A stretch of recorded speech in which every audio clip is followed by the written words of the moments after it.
এই ছেলে, এদিকে শোনো। নিলয় আশেপাশে ঘুরে তাকায়।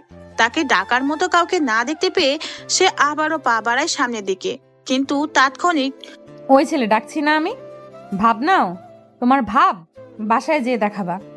নিলয় আবারও থেমে যায়। পিছনে আবার তাকালো। কয়েকজন মেয়ে ছাড়া তেমন কাউকেই দেখছে না সে। মেয়েরা নিলয়কে ডাকবে এমন কোনো কাজ সে করেনি। সে ভার্সিটিতে ভর্তি হয়েছে মাসখানেক হয়ে গেছে, কিন্তু এ কদিন কোনো ক্লাস করা হয়নি তার। ভর্তি হওয়ার পর থেকে 1 মাসের মধ্যে কখনো ভার্সিটি তো দূরে থাক, ভার্সিটির আশেপাশেও কোনোদিন নিলয় আসেনি। 1 মাস পর গত কয়েকদিন হলো সে ভার্সিটিতে এসেছে, আর এসে নিজের ভাবখানা সবাইকে দেখাতে থাকে। মানে কাউকে পাত্তা না দিয়ে এড়িয়ে চলে, মেয়ে থেকে দূরে থাকে। নিলয় আজ 6 দিন হলো আসছে ভার্সিটিতে। সে তার পরনে প্যান্টের বাম পকেটে হাত গুজে ক্লাসের দিকে এগিয়ে যাচ্ছে। তখনই নিলয়ের মনে হলো কেউ তাকে পিছন থেকে ডাকছে। প্রথমে বুঝতে পারেনি সে, তাই আবারও হাঁটার প্রস্তুতি শুরু করে। আর তখনই নিলয় শুনতে পায়। এই ছেলে, কালো শার্ট, এদিকে শোনো। নিলয় থেমে দাঁড়ালো। নিলয় কালো রঙের শার্ট পরে এসেছে। এবার সে বুঝে যায় তাকেই ডাকছে। নিলয় আশেপাশে তাকালো। পিছন দিকে ডান পাশে তাকিয়ে দেখে কয়েকজন মেয়ের সাথে 2টা ছেলে বসে আড্ডা দিচ্ছে। তার মধ্যে থেকে সাদা টি শার্ট পরা একটি মেয়ে নিলয়ের দিকে তাকিয়ে হাত ইশারা করে ডাকছে। সে মেয়েগুলোর দিকে এগিয়ে যেতে থাকে। নিলয় ওদের সামনে এসে দাঁড়ালো। তোমার কি কানে সমস্যা আছে মিস্টার? নিলয় ভাবসাব নিয়ে প্রশ্নের উত্তর না দিয়ে সবার দিকে তাকালো। সেখানে থাকা সবাই অবাক হয়, কারণ এই অবধি যাদেরকে ওরা সামনে রেখেছে সবাই ভয়ে প্রশ্নের উত্তর দিয়ে কেটে পড়েছে, কিন্তু নিলয় ছেলেটা একটু বেশি ভাব নিচ্ছে। নিলয় আবারও সবার দিকে তাকায়, বোঝার চেষ্টা করে ওরা নিলয়ের থেকে জুনিয়র নাকি সিনিয়র। ওদেরকে দেখে নিলয়ের মনে হচ্ছে ওরা সিনিয়র না, কিন্তু সবার হাব ভাব দেখে বোঝাই যাচ্ছে টাকাওয়ালা বাপের ছেলে মেয়েরা। সেখান থেকে তিশা নামের একটি মেয়ে নিলয়কে বলল, কথা বলো না কেন? তুমি কি বোবা? আমাকে ডাকার কারণ? আরে না রে দোস্ত, এ বোবারা কথা বলতে পারে? বাবু, তুমি প্রথমে ভাব নিয়ে কথা বলনি কেন? তুমি কি নতুন? কেন? এই ভার্সিটির নিয়ম জানো তুমি? জানি। তা কি জানো বলো তো? এই তো সময় মতো ক্লাসে আসা, ঠিকঠাকভাবে পড়াশোনা করা আর ভালোভাবে চলা। আরে এইসব নিয়ম না, আমাদের লিডারের নিয়ম জানো? লিডার? কে লিডার? বারাক ওবামার নাতিন নাকি নাতনি? এই ছেলে ফাজলামো করো। না না, একটু মজা করলাম, ফাইজলামও ভালো লাগে না। চুপ। লিডারকে তুমি চেনো না? ওই কে এ রে? লিডারকে চেনে না? এই নেহা, তোকে নাকি এই ছেলে চেনেই না। আমাকে 1 কাপ বীজ দে, বিস্কুট ভিজিয়ে খেয়ে মইরা যাই। প্রত্যাশার কথা শুনে সবাই জোরে জোরে হাসতে থাকে। তবে ওরা সবাই একটা মেয়ের দিকে তাকিয়ে হাসতে থাকে। নিলয় সেই দিকেই তাকায়, বুঝতে পারে এটাই লিডার মেয়েটি, যার নাম নেহা। নেহা বাইকের উপর ছেঁড়া ছেঁড়া স্টাইলের প্যান্ট পরে গলায় অনেকগুলো চেন ঝুলিয়ে বসে আছে। নেহার চোখে সানগ্লাস পরা। সবাই নেহার দিকে তাকিয়ে আছে। নিলয় নেহাকে দেখে মুচকি হাসতে থাকে। নেহা নিলয়ের দিকে তাকায়। ছেলেটাকে তাচ্ছিল্যের মতো হাসতে দেখে, আমি লিডার এই ভার্সিটির। সবাই আমার কথা মেনে চলে, আর আমি এতটাই সুন্দর যে সবাই আমার দিকে তাকায়। কিন্তু এ কদিন ধরে দেখছি তুমি আমার দিকে ফিরেও তাকাও না। ব্যাপারটা কি? সামনে দিয়ে আসা যাওয়া করো, সালাম দাও না, তাকাও না। এটা জানো না অসম্মানী করা হয়? আমাকে এড়িয়ে চলবা, এটা কিন্তু নেহা একদমই পছন্দ করবে না। নিলয় চুপচাপ এতক্ষণ নেহার কথাই শুনছিল। নেহা কথা বলা শেষ করে থামে, কিন্তু নিলয় নেহার থেকে এমন কথা শুনে না হেসে পারল না, তাই জোরে হেসে উঠে সে। এই ছেলে হাসছো কেন? পরে বলছি, দাঁড়ান আরো হেসে নেই। হা। চুপ! থাপড়িয়ে তোমার গাল লাল করে দিব। বিয়াতপি করো আমার সাথে? এখন বলো কি সমস্যা তোমার? এত সুন্দর মেয়ে তোমার সামনে দিয়ে যায় আসে, রোজ এখানে বসে থাকি, সব ছেলে একটা করে ফুল দিয়ে যায়, আমাকে কত প্রশংসা করে, আর তুমি তাকাও না। কি সমস্যা বলো? নিলয় স্থির হয়ে দাঁড়ায়। নেহা রেগেই কথাগুলো বলেছে তাকে। তবে নিলয় কোনো জবাব না দিয়ে ওদের সবার দিকে একবার তাকিয়ে নিল। সবাই নিলয়ের দিকে তাকিয়ে আছে এক দৃষ্টিতে। নিলয় দৃষ্টি ঘুরিয়ে নেহার দিকে তাকালো। নেহার দিকে তাকিয়ে পা থেকে মাথা অবধি ভালো করে দেখে নিল সে। নেহা নিলয়ের দৃষ্টি ফলো করে বলল, কি দেখছো? না মানে এতদিন আসছি আপনি সামনে পড়েন কিন্তু কখনোই তাকান না, তা আজ একেবারে দেখে নিলাম। প্রতিদিন দেখার থেকে সপ্তাহে একবার করে দেখা ভালো, এতে চোখের জ্যোতি বাড়ে। চুপ ফাজিল, বেশি পাকনামি করলে এখানেই মেরে রেখে দিয়ে যাবো, বুঝছো? এখন বলো, কেন তাকাও না? তাকাবো কেন? মানে তাকাবে না কেন? আপনাকে দেখার মতো কিছুই নেই, তাই তাকাই না। মানে মানে খুব সোজা, আপনি কি সুন্দর নাকি? আপনি তো সুন্দরই না যে আপনাকে দেখতে হবে, দেখতে একদম পেতনির মতো। যদিও পেতনি দেখিনি, তবুও ওরকমই হবেন। মানে আপনাকে দেখলে মনে হয় না আর পেতনি, ভূতনি, শাকচুনি, রানুমণ্ডল ওদেরকে দেখা লাগবে। আর যারা আপনার দিকে তাকায় তাদের চোখ নেই, আছে, তবে তারা সবাই হিরো আলমের কভার করা গানের মতোই স্মার্ট ছেলে। নিলয় সবার সামনে নেহাকে উদ্দেশ্য করে কথাগুলো বলে। সবাই হা হয়ে যায়। তবে কথাগুলো শোনার সাথে সাথেই সবাই বসা থেকে উঠে দাঁড়িয়ে পড়েছে। নিলয় ঠোঁট টেনে হাসতে থাকে। নেহাও বসা থেকে উঠে দাঁড়িয়ে নিজের চোখ থেকে সানগ্লাস খুললো। এবার সে নিলয়ের পা থেকে মাথা অবধি দেখে নিল। নেহার পাশ থেকে তিশা নামের মেয়েটা বলল, কি? এই ছেলে, এই ভার্সিটিতে নতুন বলে এখনো সোজা হয়ে দাঁড়িয়ে আছো, না হলে এতক্ষণে এখানের হাড়গুলো ভেঙে রেখে দিতাম। বেয়াদব কোথাকার। মা তাই নাকি? হি হি হি। পেতনি শাকচুন্নি যদি নেতা হয় তাহলে আপনারা হলেন এক একটা দাঁড়কাক, খালি হুক্কা হুয়া করেন, সরি কা কা করেন। নিলয় কথাগুলো একটু তাড়াতাড়ি বলে, তবে কথাগুলো শেষ করে সে আর ওখানে দাঁড়ালো না, সোজা হাঁটা শুরু করলো ক্লাসের দিকে। নেহা শুধু বোকার মতো নিলয়ের চলে যাওয়াটা দেখছে। নিলয়ের খুব হাসি পাচ্ছে। নিলয় হাসতে হাসতে বিড়বিড় করে বলে, কেমন মেয়ে রে বাবা, ওনার দিকে তাকাতেই হবে, এটা কোনো কথা? নেহার পাশ থেকে আনিয়া নেহাকে বলল, ছেলেটা চলে যাচ্ছে, ডাক ওকে। সবাই রেডি হ, ছেলের হাত পা গুঁড়া গুঁড়া করতে হবে। নেহা কি হলো, ডাক মালটারে। নেহা তখনই জোরে আর কর্কশ গলায় নিলয়কে ডাকলো। নিলয় একটু চমকে থেমে গেল। পেছনে ঘুরে তাকিয়ে দেখে আশেপাশের কয়েকজন স্টুডেন্ট নেহার এমন ডাক শুনে দাঁড়িয়ে গেছে। তারা সবাই নিলয় ও নেহাকে দেখতে থাকে। এদিকে এসো। বলুন।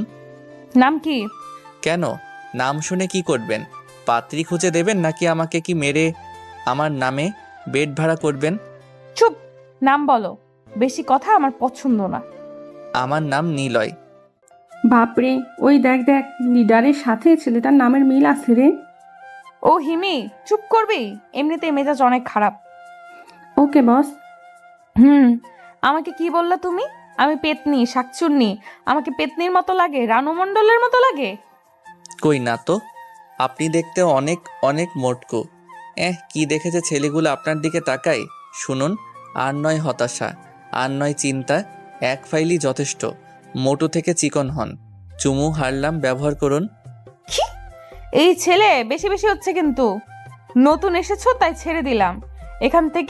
এখন থেকে রোজ এখান দিয়ে যাওয়ার সময় আমাকে আপু বলে একটা করে ফুল দিয়ে যাবা, সাথে সালাম দিবা।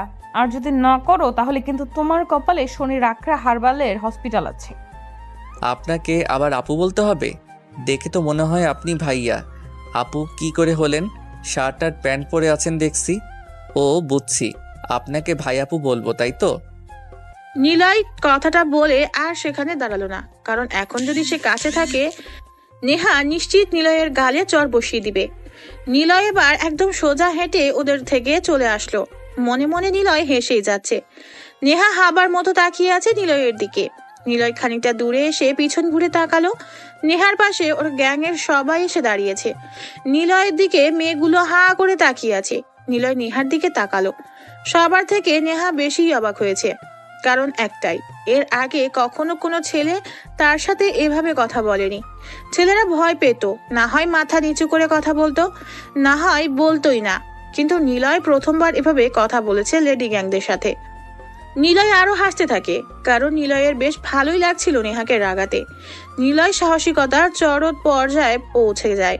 নেহা তো নিলয়ের দিকে তাকিয়েই আছে, তবে নিলয় নেহার দিকে তাকিয়ে একটা উড়ন্ত চুমু হাতের সাথে নিয়ে নেহার দিকে ছুড়ে দেয়। বাকি মেয়েরা নিলয়ের এমন কাণ্ড দেখে আরো অবাক চোখে তাকিয়ে থাকে।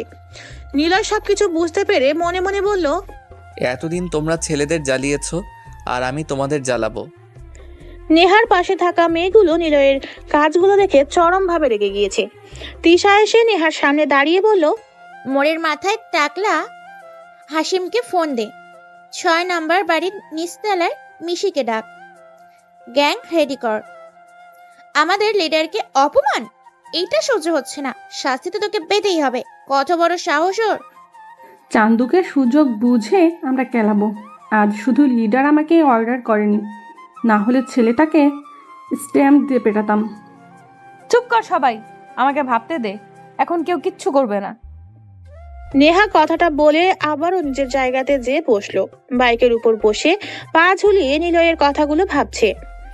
নিলয়ের ক্লাস করতে ভালো লাগছে না। সে 3টা ক্লাস করে বাইরে বের হলো। নেহারা ক্লাস শুরু থেকে যেখানে বসেছিল ঠিক সেখানেই বসে আছে ওরা। নিলয় ক্লাস থেকে বেরিয়ে কোনো দিকে তাকালো না, সে মাথাটা নিচু করে হাঁটছে। নেহা দূর থেকে নিলয়কে দেখতে পায়, যদিও তিশা আগে দেখেছে। নেহাকে ডেকে দেয়, মাম্মা দেখ দেখ, বান্ধব ছেলেটা আসছে, সবাই রেডি হ, মামার একটু খেলে দিয়ে আসি। তিশার কথা শুনে সবাই সেদিকে তাকায়। নেহাও তাকালো। নিলয় ওদের কাছাকাছি আসতেই নেহা ডাকা শুরু করলো। নিলয় সেদিকে ঘুরতেই নেহা কাছে এসে দাঁড়ালো। নিলয় স্থির দাঁড়িয়ে থাকে সেখানে। নেহা বলল, এই যে মিস্টার নিলয় সাহেব, জি বলুন। আমি কি দেখতে পেতনির মতো? কথাটা শুনে নিলয় ব্রু কুঁচকে তাকালো নেহার দিকে।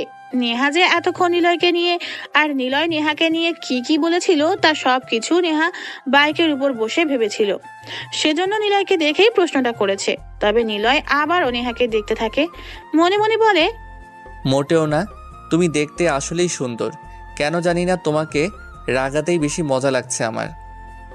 নিলয় নিজেই বিড়বিড় করছিল, কিন্তু নেহা একটু ঝাড়ি দিয়ে বলে, কি হলো বলো? কেন? কে আপনাকে সুন্দরী বলল? সুন্দরী হওয়ার জন্য অনেক কিছু দরকার। কে বলে আপনি সুন্দরী? সবাই বলে। ভুল বলে। আপনি সুন্দর না, আপনার চোখগুলো মায়াবী না, আপনার হাসিতে মনের মাঝে তোলপাড়তা আনে না, আপনার ঠোঁট ভালোবাসার আহ্বান করে না, আপনার চুলগুলো লতার মাঝে আটকে পড়া যা আকর্ষণ করে না। কথাগুলো বলে নিলয় সেখানে আর এক মুহূর্ত দাঁড়ায় না। নেহাকে কিছু বলার সুযোগও দিল না সে। নেহা শুধু নিলয়ের দিকে তাকিয়ে আছে। পাশে ওর লেডি গ্যাং এর বাহিনীরা এসে দাঁড়ায়। তানজিস বলে, বস্তাকে আটকালো না কেন? আমরা কি আবার তাকে তোর সামনে নিয়ে আসবো? না, তাকে কিছু বলার দরকার নেই। কেন? নতুন কিছুর গন্ধ পাচ্ছে আমাদের নেহার মধ্যে, সবাইকে টের পাচ্ছে সেটা? না তো, কি সে? একদিন সব ছেলেদেরকে আমরা পিটিয়ে হসপিটালে পাঠিয়েছি, না হয় ভার্সিটি ছাড়া করেছে, ভয়ে কেউ কথা বলেনি। নেহাই সব ছেলেকে ধরে এনেছে, অথচ আজকে দেখ ওই ছেলেকে কিছুই বলতেছে সে দিচ্ছে না। কাহিনী বল। নেহা ছেলেটাকে পছন্দ করে ফেলেছে। সত্যি বস, এসব কি? তোরা সবাই বাসায় চল, আমিও যাব। এত কথা কেন বলছিস তোরা? যখন সে বেশি কথা বলে ওটা কিছুই না, তাই না বস? চুপ কর সবাই। নেহা ওদেরকে থামিয়ে নিলয়ের দিকে তাকালো। নিলয় দূরে যেয়ে স্থির হয়ে দাঁড়ায়। পিছনে ঘুরে এসে নেহার দিকে তাকালো। নেহা তাকিয়ে আছে নিলয়ের দিকে। নিলয় ঠিক তিশার মতো বুঝতে পারে নেহার চাহনি এখন অন্য কিছু বলছে। তারপর পরের দিন নিলয় ভার্সিটিতে আসে। নেহারা আগের দিনের মতো একই জায়গাতে বসে আছে। তিশা আর হিমি একটা ছেলেকে ডাকে। নিলয় দূর থেকে একবার তাকায়, দেখে একটা ছেলেকে মেয়েগুলো র‍্যাক দিচ্ছে। তানজিম আর রিফাত মেয়েদের ডেকে টিস করছে, আর নেহা বাইকের পাশে পায়চারি করছে, হাতেও সিগারেট। নিলয় এগিয়ে আসতে থাকে নেহার দিকে, আর না তাকিয়ে নিলয় হাঁটতে থাকে। তখনই নেহা নিলয়কে ডাক দেয়, এই যে মিস্টার নিলয় সাহেব। নিলয় শুনেও না শোনার ভান করে চলে যেতে থাকে। নেহা তিশাকে বলে, চান্দু চলে যাচ্ছে, জুনিয়রদের ছাড়।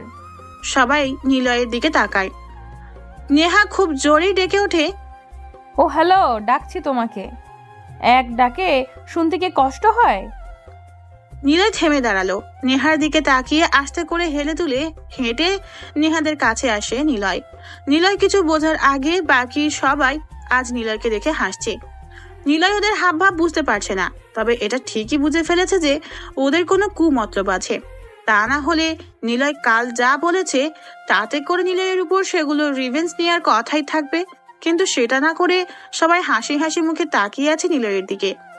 নেহা সিগারেটে হালকা একটা টান দেয়, কিন্তু ধোঁয়াগুলো তাড়াতাড়ি ছেড়ে দিল বাহিরে। সিগারেট ফেলে দিয়ে নেহা বলল, এই যে হ্যালো, কি বলুন? প্রেম করবা? কার সাথে? কেন আমার সাথে?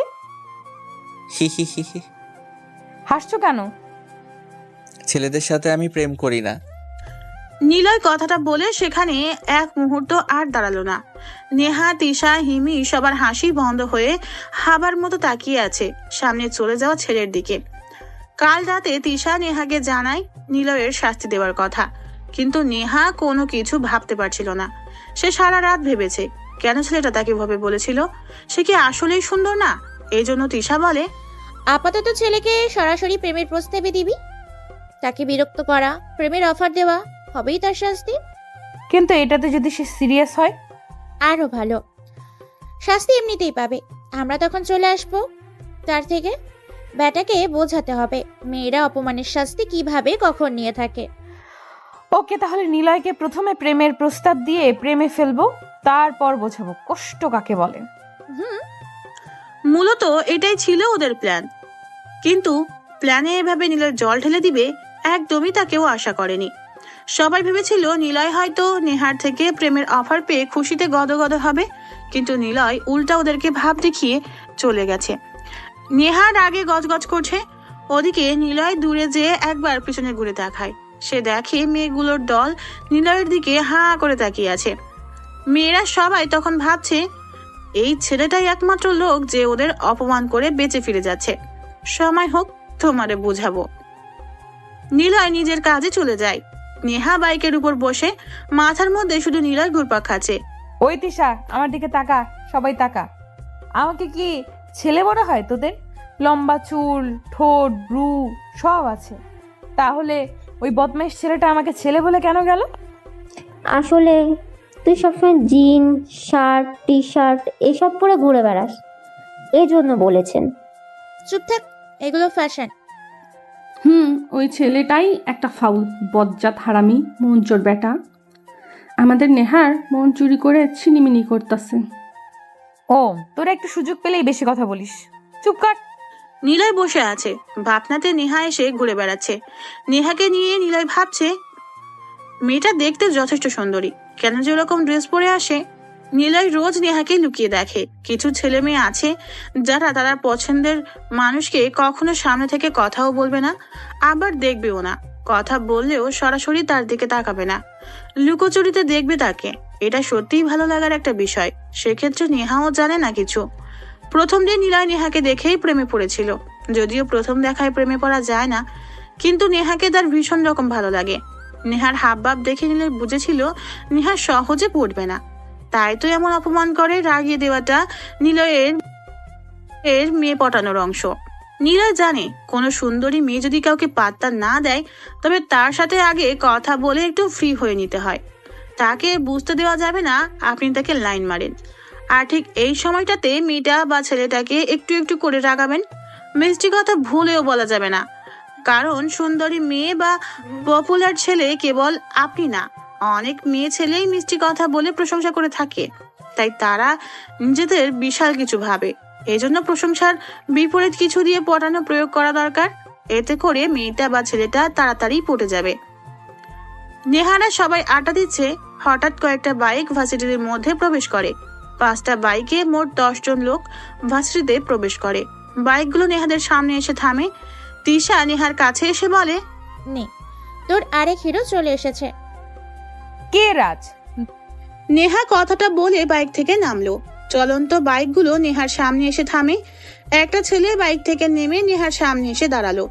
নেহা তাকিয়ে আছে সেদিকে। ছেলেটা মাথা থেকে হেলমেট খুললো। সে হলো ভার্সিটির ভিপি। রাজকে কেই না চেনে।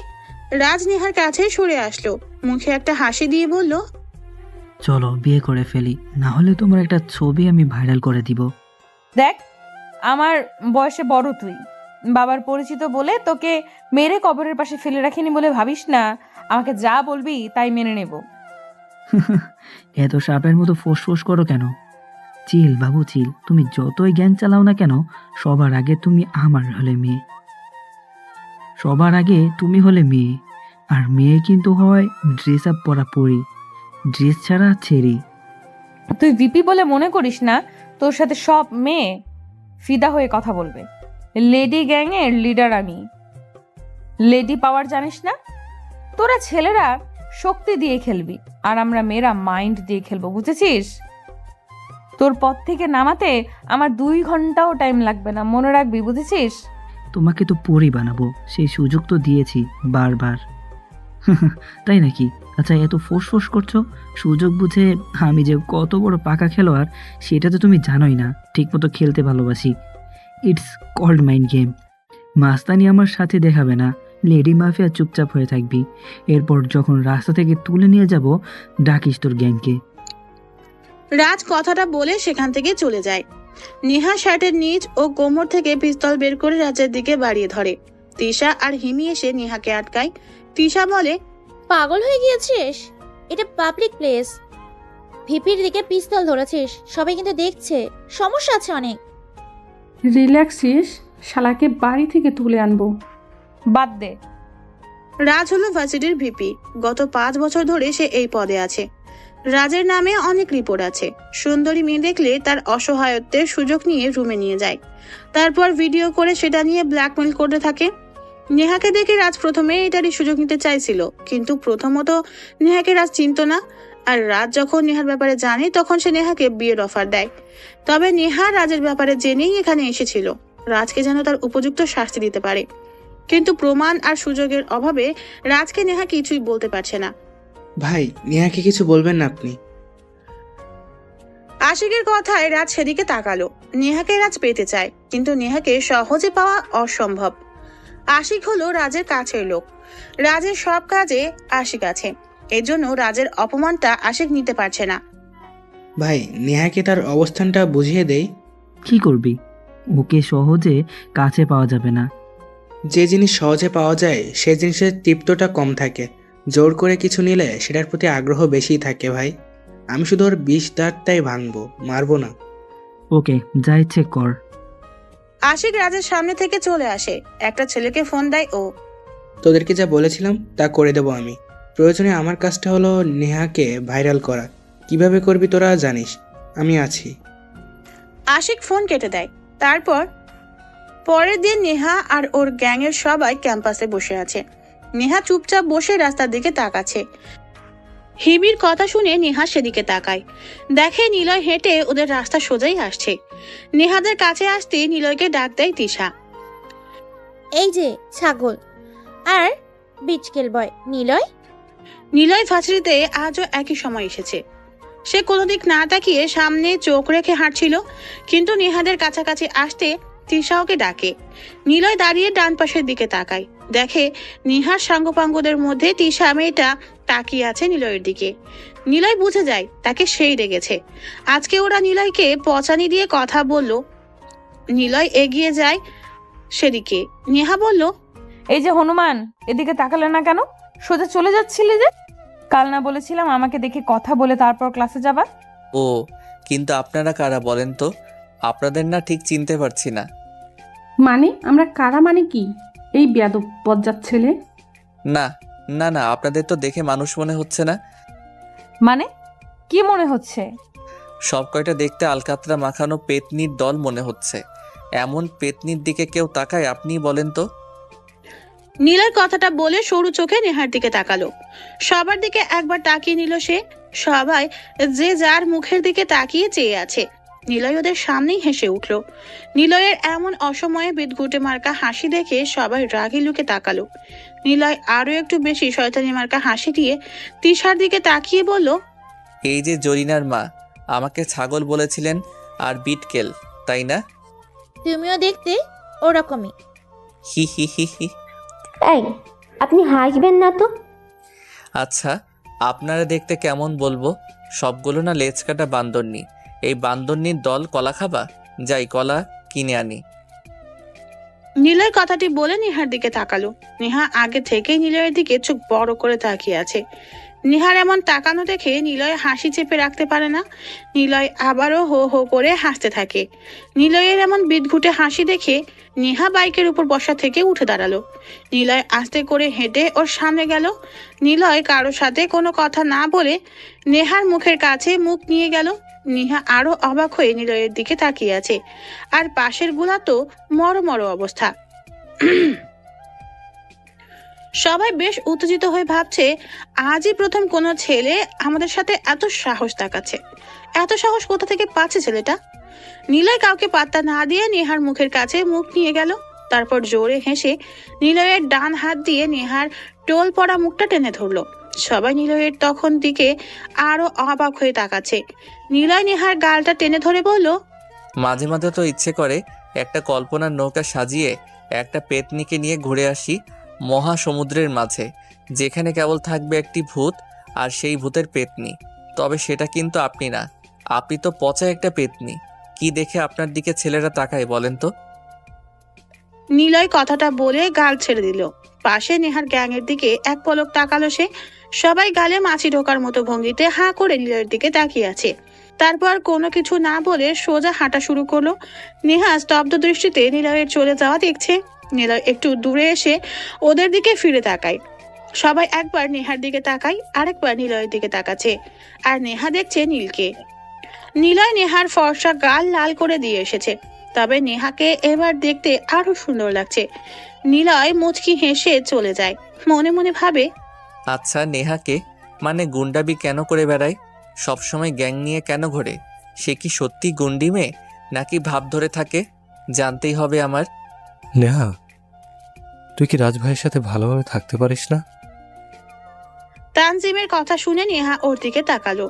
নেহার সামনে রাজকে নিয়ে কেউ কখনো কথা বলে না। হঠাৎ তানজিমের থেকে কথাটা শুনে নেহা ব্রু কুঁচকে তাকালো। নেহা বলল, রাজের কথা তুই জানতে চাইছিস কেন?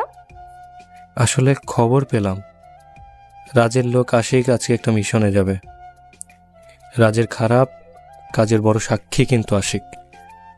তাকে একবার আমাদের কবজিতে আনলে সব কিছু আমরা জানতে পারবো। আজ রাতে যাবে নাকি? গ্যাং রেডি কর।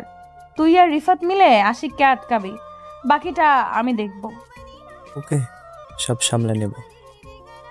কিন্তু রাজ তো তোর বাবার পরিচিত, রাজকে কিছু বললে সমস্যা হবে না তো? সেসব নিয়ে তোদের ভাবা লাগবে না। যা এখন, সবাই যা, গ্যাং রেডি কর, আমি আসছি। কেন গো, তুমি কি ওই হ্যাংলা ছেলের অপেক্ষা করবে? যা বলছি। আর ও হ্যালো, ওভার স্মার্ট, যা সব রেডি কর মিশন। নেহার কথা শুনে সবাই চলে গেল গাড়ি নিয়ে। নেহা একা বাইকের উপর বসে আছে, অপেক্ষা করছে নিলয়ের। তারপর নিলয় কয়েকটি ক্লাস শেষ করে বাইরে এলো। নিলয় দূর থেকেই দেখে নেহা একাই ওই বাইকে বসে আছে মাথাটা নিচু করে, আর ছেলেরা সামনে দিয়ে যাচ্ছে আর তাকে সালাম করছে। নেহাকে সবাই সালাম দিয়ে যাচ্ছে, এটা দেখে নিলয়ের মাথায় শয়তানি করতে ইচ্ছে হলো। নিলয় ক্যাম্পাসের মাঠে এসে সে একটি ইটের টুকরো হাতে নিয়ে নেহার সামনে এসে দাঁড়ায়। নেহা আজ অবাক হয়, কারণ এই প্রথমবার নিলয় ওর সামনে এসে নিজ ইচ্ছাতে দাঁড়িয়ে আছে। নেহাকে অবাক করে দিয়ে নিলয় নেহার বাইকের উপর যেয়ে বসলো। নেহা শুধু নিলয়ের এমন কাজগুলো দেখে অবাক হচ্ছে, কিন্তু নেহা কিছুই বলছে না। নিলয় একটু ঘুরে তাকায়। তিশা আর হিমি দৌড়ে যেন ওদের দিকে আসছে। নেহার সাঙ্গপাঙ্গরা দৌড়ে চলে আসছে এইদিকে। আর ভার্সিটির সবাই নিলয়ের দিকে তাকিয়ে আছে, কারণ নিলয় হলো একমাত্র ছেলে যে কিনা এত সাহস দেখাচ্ছে নেহাদের সাথে। তো মিস নেহা পেতনি, এটা নিন। এটা তো ইট, আর তুমি আমার বাইকে বসে কেন আছো? এত সাহস কেন? ইটটা নিবেন আর বাসায় যেয়ে রেখে দিবেন। যখন আমার কথা ভাববেন তখন ইটের দিকে তাকাবেন। আসলে ফুল দিলে না শুকিয়ে যায়, তাই ইট দিলাম। ইট আর শুকাবে না। রইল তো সাহসের কথা, তা তোমাকে কে ভয় পাবে? হাস্যকর, তুমি কোমল নারী, তোমাকে জড়িয়ে ধরা যায়। ভয় পাবো কেন? চুপ ফাজিল ছেলে, থাপ্পিয়ে সব দাঁত ফেলে দিব। ফুল না দিয়ে ইট, ফাইজলামি হচ্ছে। এই ছেলে, তোমার এত সাহস কেন বলো তো? এই তুমি আমাদেরকে চেনো? নিলয় ওদের দিকে তাকিয়ে মুচকি হাসলো। নিলয়ের হাসি দেখেই ওরা বিরক্তিতে ফেটে পড়ছে। নিলয় তো এটাই চাইছিল, ওরা যেন রেগে যায়। এটাই তো বেশি মজার বিষয় নিলয়ের কাছে। প্রায় সব ছেলে নেহাকে ভালোবাসে, তাকে সুন্দর বলে, কিন্তু নিলয় তাকে এমন কিছুই বলেনি। সে চায় তার বিপরীতভাবে নেহাকে পেতে। নিলয় ওদের দিকে তাকিয়ে বলল, এই শোনেন, আপনাদের সবার জন্য একটা ফ্রি টিপস দেই। কখনোই কাউকে চিনতে যাবেন না, সবসময় নিজেদেরকে চেনা উচিত। যদি আমরা নিজেদেরকে একবার চিনতে পারি আমরা কেমন, তখনই বুঝবেন জীবনটা কতটা সুন্দর আর সহজ। আসি। নিলয় কথাগুলো বাইক থেকে নামলো, নেহার কাছে এসে দাঁড়ালো সে। সেখানে থাকা সবাইকে চমকে দিয়ে কাউকে কোনো কিছু বলার সুযোগ না দিয়ে নিলয় নেহার ডান হাত ধরলো। সবাই বেশ অবাক হয়েছে নিলয়ের সাহস থেকে। নেহা কিছু বলতে যাবে, তখনই ওর হাতে সেই ইটের টুকরোটি গুজে দিল নিলয়, আর আস্তে করে বলল, যত্ন করে রাখবেন।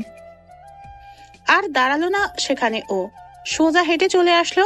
নেহা ইটের টুকরো হাতে নিয়ে বোবার মতো নিলয়ের দিকে তাকিয়ে থাকে, কিন্তু নিলয় আর কোনো দিক না তাকিয়ে হাঁটতে থাকে। সে হাঁটছে আর হাসছে। নিলয়ের মেয়ে পটানো পদ্ধতিগুলো চমৎকার। মেয়েরা যতই সুন্দরী আর অহংকারী হোক না কেন, তাদেরকে পটাতে সবসময় নিজের স্টাইল ফলো করতে হয়। নিজের মনের কথাগুলো গুছিয়ে মেয়েদেরকে বলতে হয়, কারণ মেয়েরা চায় তাদের কাছের মানুষটা তাদের মতো করেই সবার সাথে চলুক। অন্যের স্টাইল, অন্যের কথা বলার ধরন ফলো না করে নিজের মতো করে তার সাথে কথা বলাটাই বেটার। এতে মেয়েটি মনে করবে আপনার মাঝে অসাধারণ কিছু না থাকলেও নিজের সাধারণতা দিয়ে কথা বলছেন। তাহসান বা অপূর্ব কিংবা সিয়ামদের মতো রোমান্টিকদের ফলো না করে নিজের স্টাইলেই তাকে জানাতে হবে মনের কথাটি। নিলয় ঠিক এগুলোই করতে থাকে। নেহা তার বাড়িতে বসে আছে। সামনে নেহার বাবা আকাশ সাহেব বসে আছেন। আকাশের পাশে রাজের বাবা মিরাজ সাহেবও বসা। নেহার গায়ে শার্ট, জিন্স প্যান্ট, পায়ে লম্বা জুতো। নেহা বসে ফোন চাপছে। আকাশ সাহেব বলল, নেহা, তোর আঙ্কেল আসছে, সালাম করিস না কেন? মুসলিম হিসেবে সালাম করা যেতে পারে, তবে কিছু মানুষ থাকে তারা নিকৃষ্ট হয়ে থাকে। চুপ কর, রাজের সাথে তোর বিয়ের কথা হচ্ছে, খুব তাড়াতাড়ি বিয়ে হবে। আমি তো আজকে বিয়ে করব না, আর এগুলো আমাকে বলবে না, কারণ আমার তোমার থেকে কিছু চাওয়ার নেই। আমার থেকে তুমিই বরং অনেক কিছু পেয়েছো। রাজ আমাদের জন্য পারফেক্ট একজন। তোমাকে ছোট পর্যায় থেকে টেনে বড় পর্যায়ে এনেছি আমি। এই লেডি রকস্টার তোমাকে বড় বানিয়েছে, অথচ আমাকে তুমি ঠিকভাবে চিনলে না। ওই রাজের তো আমি দেখে নেবই, সাথে রাজকে নিয়ে যে কথা বলতে আসবে তাকে আমি বললাম না। নেহা বসা থেকে উঠে চলে যায়। মেয়েটা বড্ড জেদি, আর জেদের পিছনে কারণ আকাশ সাহেব নিজেই। নেহা মস্তান গার্ল হতে চায়নি, কিন্তু তার এমন লাইফের জন্য একটা অতীত আছে। নেহা কয়েক ধাপ সিঁড়ি বেয়ে উঠে থেমে যেয়ে বলল, তোমার কি লাগবে সেটা বলো। ক্ষমতা, টাকা, পাবলিসিটি সব দেবো তোমাকে। নেহা কারো থেকে হেল্প চায় না। এই নেহা নিজের মতো করেই চলে। এই শহরটা আমি হাতের তালুর মতো চিনি। এখানে লেডি গ্যাংয়ের কথাই চলে। নেহার নাম নিবা, সব কিছু মুক্ত তোমার জন্য। নেহা কেবল নারী নয়, নেহা একটা ব্র্যান্ড, আর ব্র্যান্ড সবসময় বড়ই হয়ে থাকে। নেহা হনহন করে সেখান থেকে চলে গেল। আকাশ সাহেব নিজের মেয়ের অ্যাটিটিউড দেখে বোকা বনে যায়। নেহা চুপচাপ শান্ত স্বভাবের একটি মেয়ে। এতটা ভয়ঙ্কর আর গম্ভীর হতে আকাশ সাহেব তার মেয়েকে খুব কম দেখেছে, তাই তিনি চুপচাপ মিরাজ সাহেবকে বাড়ি থেকে যেতে বললেন। মিরাজ সাহেব বাড়ি থেকে বেরিয়ে রাজকে কল দিল। রাজ, এ আমাকে অপমান করেছে। আমি তো বলেছিলাম শামিল দেমাগ একটু বেশি। এটা মানতে পারছি না। খালি 20 দাঁত আজকে ভাঙবই। চিন্তা নাই, তুমি চলে আসো, ওর ব্যবস্থা আমি করছি। অপমানের সত্য নিতেই হবে। ওকে। মিরাজ সাহেব সেখান থেকে চলে যায়। ওইদিকে নেহা বসে আছে। রাত বেশ খানিকটা হয়েছে। নেহা বিছানায় বসে আছে, সিগারেটের প্যাকেট নিয়ে নাড়িয়ে নাড়িয়ে খেলা করছে। একটা ফোন কলের অপেক্ষা করছে ও।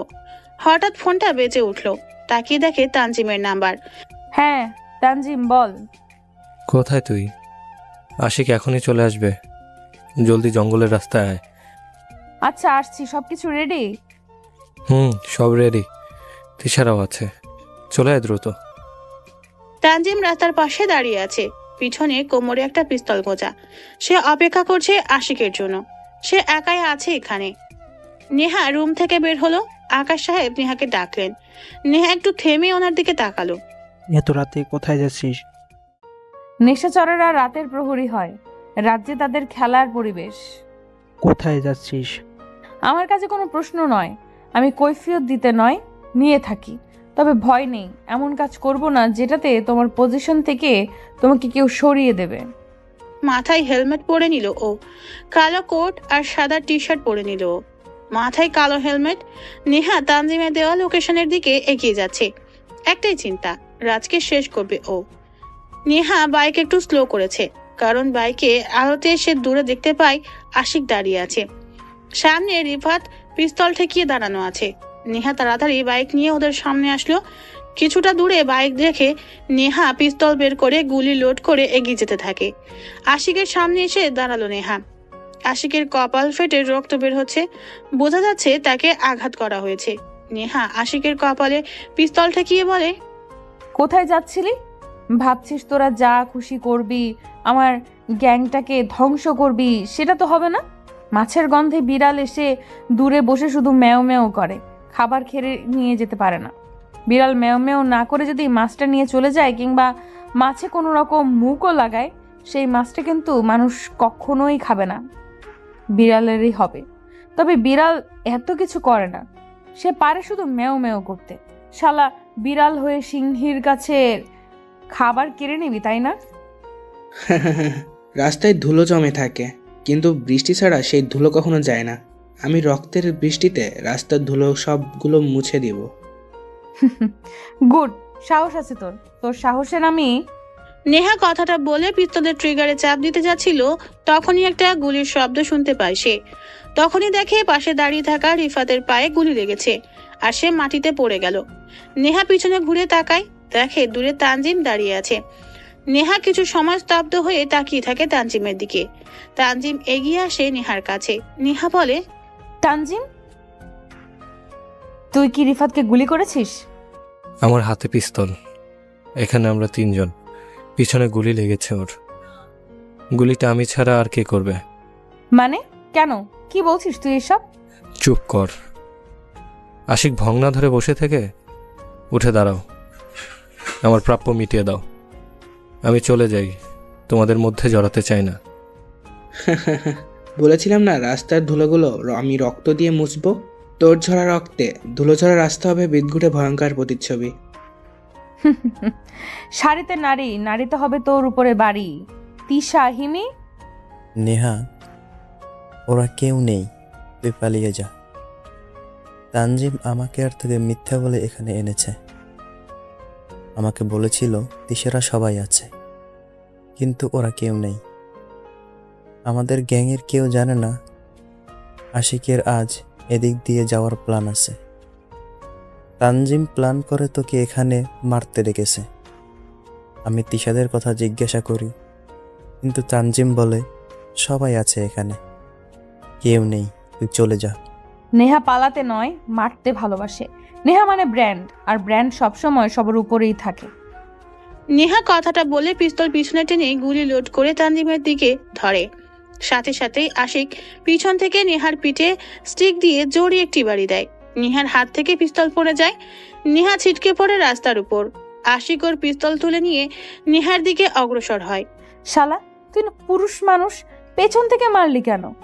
পুরুষত্ব দেখানোর সাহস নেই নাকি? আশিক জোরে একটা ডাক দেয়। সাথে সাথে দুটো গাড়ি এসে থামলো সেখানে। রাজ গাড়ি থেকে নামে। নেহা বুঝে যায় এখানে সবকিছু আগে থেকেই প্ল্যান করা ছিল। তানজিম শুধু ওদেরকে হেল্প করেছে। নেহা সবার দিকে একবার তাকায়। রাজ এগিয়ে আসে। রাজের হাতে একটি ডিএসএলআর ক্যামেরা, সবার হাতেও ক্যামেরা আছে। রাজ এগিয়ে নেহার সামনে দাঁড়ায়, একটা সিগারেট জ্বালিয়ে বলে, কি যেন বলেছিল আশিকও আমাদের? আমরা পুরুষত্ব প্রকাশ নাকি ভয় পাই?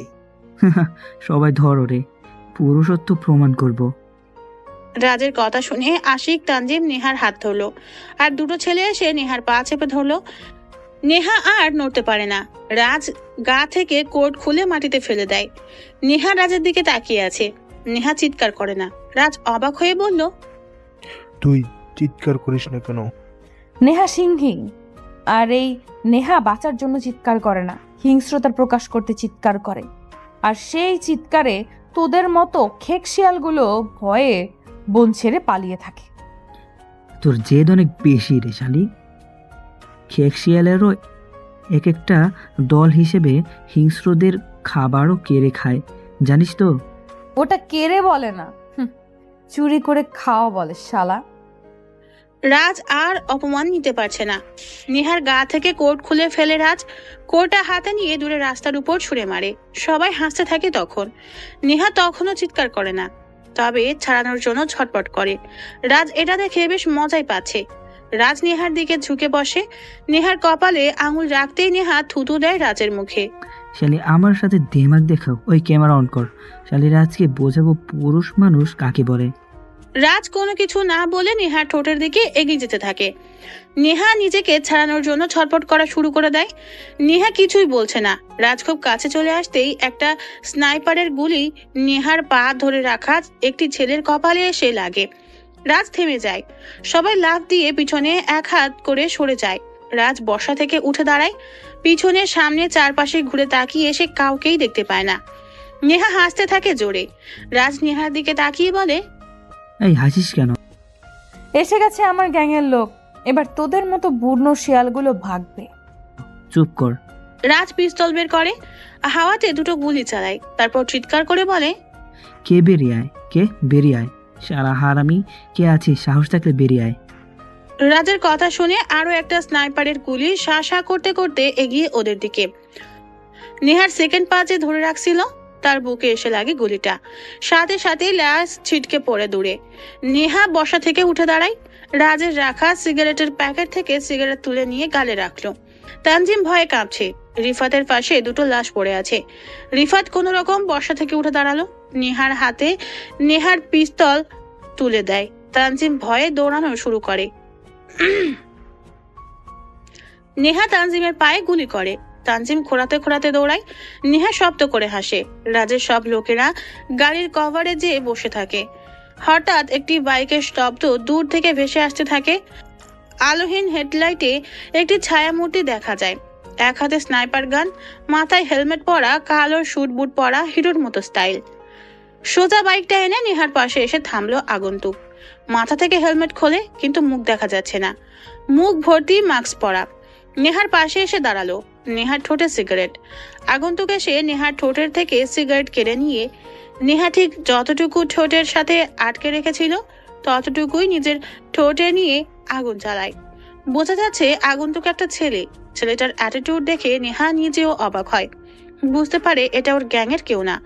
ছেলেটা সিগারেট টানতে টানতে রাস্তার উপরে পড়ে থাকা নেহার কোটের কাছে গেল। সেটা তুলে এনে নেহা ছেলেটা কোনো কথা না বলে দাঁড়িয়ে থাকে।